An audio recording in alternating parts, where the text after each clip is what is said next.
Welcome to the Law in Action, episode first. Don't stop the vote. Article 329 of the Constitution. It's election day. Votes are being counted, and anybody decides to walk into court and say, "Stop everything. I think the vote list was wrong." If the Constitution had no answer to that question, nothing would ever get finished.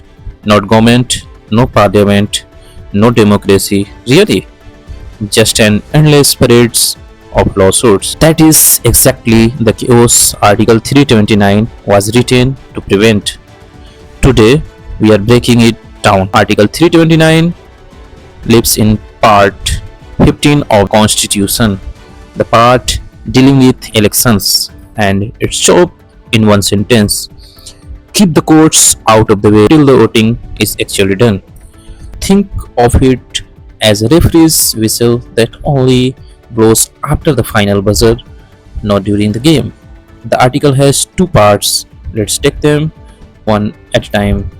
Rule 1 says if Parliament draws new constituency boundaries, decides which areas get how many seats, you cannot run to court and challenge the law before an election. Why? Because if every citizen who did not like the new map could freeze an election with a lawsuit, election would never happen. Boundaries would always be under review forever. Rule 2, and this is the big one, says once an election happens, you cannot challenge the result in just any court whenever you feel like it.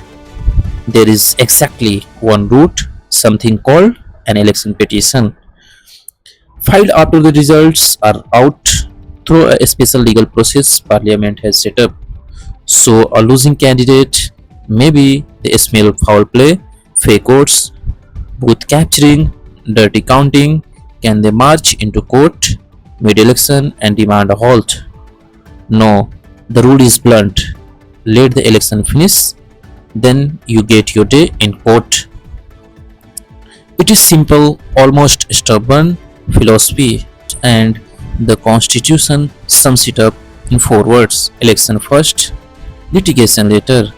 Now, why would the people who wrote the Constitution built in a rule that basically tells citizens your grievance can wait? Because they had seen what happens otherwise. Imagine if every candidate at every stage could drag voter rolls, polling logistics, and votes counts into court while ballots were still being cast. The country would never sit a single representative on time.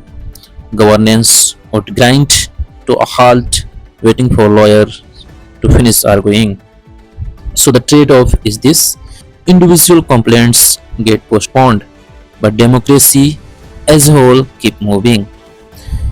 This is not just a theory sitting quietly in a textbook. It has been tested hard in some of India's most consequential courtroom battles. First stop, 1952.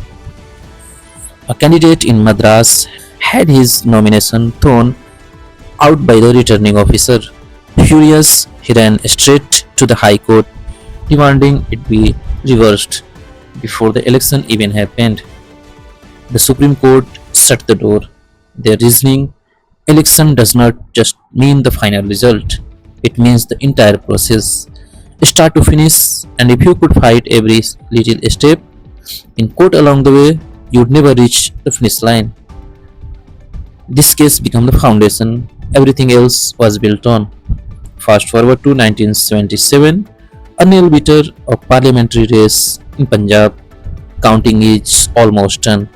One candidate is ahead by less than 2,000 votes, and then a mob breaks in, destroys ballot papers, and chaos erupts. The election commission cancels the entire poll and order a do-over. The losing by whisker candidate goes to court, saying, "This is unfair. I was about to win." The Supreme Court's answer was nuanced but firm. Yes, even election officials have to act fairly. but you still can't use the courts to interrupt an election in progress. Your remedy comes afterward through an election petition. The democratic clock does not stop for individual grievance, no matter how sympathetic. And jump ahead to 2000. Kerala. High Court tried to step in mid-count and dictate exactly how votes should be tallied. Supreme Court reversed course again, doubling down on the same idea. Courts can review the legality of what the election commission does, but not while the election is actively underway, unless there is a genuinely extreme situation. Three different decades, three different crises, same verdict every time. Protect the process, settle the disputes afterward. Here is useful way to think about it. Article 324 hands the election commission the key, the power to actually run elections. Article 329 builds a wall around that process so courts cannot reach in any yank the keys away mid-drive. Conduct the election, that is Article 324. Protect it from being derailed, that is Article 329. Next time you hear about a candidate threatening to take it to court the moment results don't go their way, remember the Constitution already answered that the fight is not over the moment polls close, but it also does not start until after the court is final. Election first, litigation later. That is the rule. It has been holding the line since 1950. That is the law in action for today. Thank you so much. See you next time.